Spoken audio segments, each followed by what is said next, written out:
Este é o 4º programa da série Entrevista e Exame Físico. Aspectos fundamentais para a avaliação diagnóstica de enfermagem no adulto.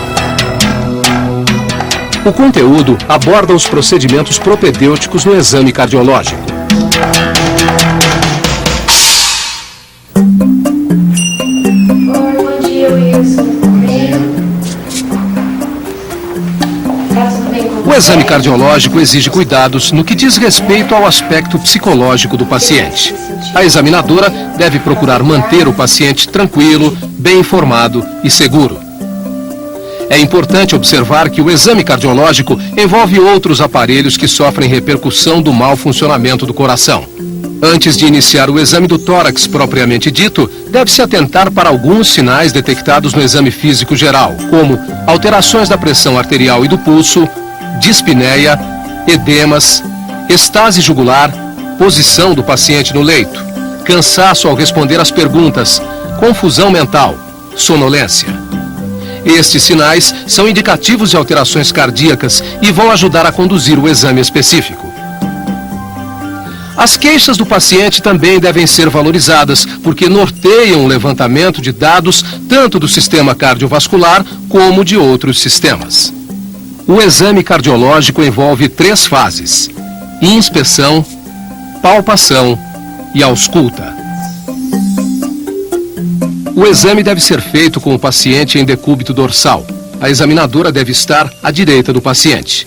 O tórax deve estar desnudo para perceber o aparecimento de abaulamentos ou retrações do precórdio. Na inspeção é detectado o ictus cordis, que é o choque da ponta do ápice do coração contra a parede torácica. Pode ser visível no 5º espaço intercostal, na linha hemiclavicular esquerda. A não visualização do ictus cordis pode ser normal, principalmente em mulheres, por causa das mamas. Em indivíduos magros, é mais fácil de visualizar o ictus. Também é possível ver pulsações epigástricas que podem estar relacionadas a esforço. Pode-se visualizar também a ocorrência do levantamento sistólico, que é o movimento da região do externo durante a sístole. Ocorre em pacientes com hipertrofia ventricular direita. A palpação do precórdio deve ser feita com a mão espalmada, exercendo uma leve pressão. O paciente deve estar em decúbito dorsal e lateral esquerdo. Pode-se palpar o ictus cordis avaliando sua intensidade e extensão com as polpas digitais. Palpar também o levantamento sistólico e as pulsações epigástricas. Pode-se pesquisar os frêmitos, que traduzem a sensação tátil de raspar. Essa sensação pode ser ocasionada por vibrações originadas no coração e que indicam a presença de sopros. A ausculta é o método semiológico de maior importância no exame cardiológico. A ausculta deve ser feita em ambiente silencioso. A examinadora posicionada adequadamente à direita do paciente. O paciente deve estar com o tórax desnudo.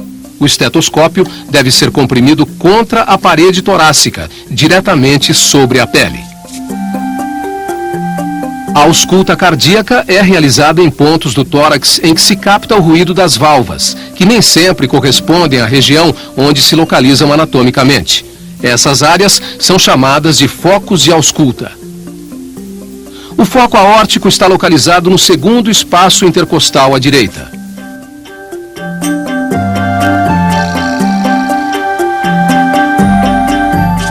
O foco pulmonar localiza-se no 2º espaço intercostal à esquerda.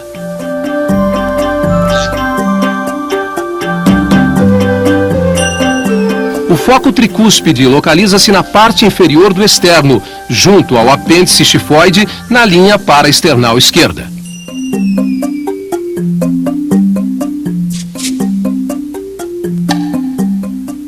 O foco mitral localiza-se no 5º espaço intercostal, na linha hemiclavicular, junto à área de choque de ponta palpável. Corresponde ao ictus cordis. Os ruídos cardíacos que são ouvidos através da ausculta são as bulhas cardíacas. Deve-se voltar a atenção para a ausculta da primeira e da segunda bulha.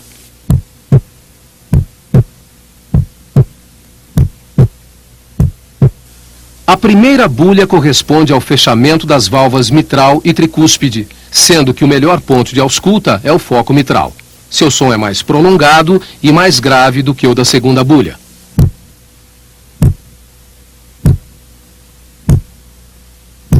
A segunda bulha vem depois de um curto silêncio. Corresponde ao fechamento das válvulas aórtica e pulmonar. O som da segunda bulha é mais agudo e sua duração é menor quando comparada à primeira bulha.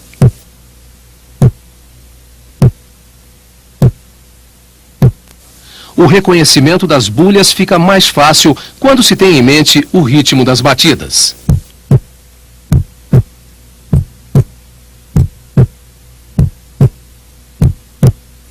Pode-se encontrar ruídos anormais, que são chamados sopros. Os sopros são vibrações decorrentes de alterações do fluxo sanguíneo, viscosidade e turbilhonamento, que ocorrem principalmente nas lesões valvulares. Vamos ouvir agora os sons correspondentes às principais lesões das válvulas cardíacas.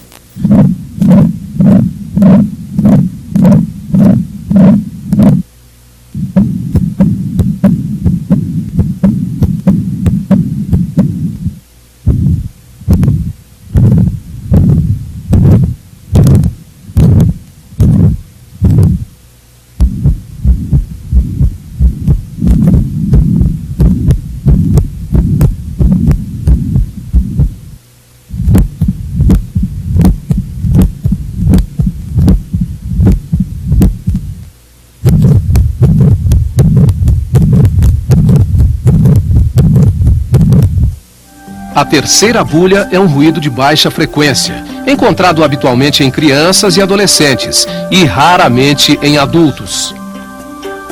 A quarta bulha é um ruído débil que tem relação estreita com o final da diástole, também encontrado em crianças e adultos jovens. O exame do aparelho cardiovascular requer uma análise cuidadosa dos dados da entrevista e do exame físico geral. A presença de um destes sinais, edema em membros inferiores, região sacral, ascite, estase jugular, ortopneia e sintomas como cansaço, dor no peito, dor no braço esquerdo, sugerem a necessidade da palpação e da ausculta cardíaca.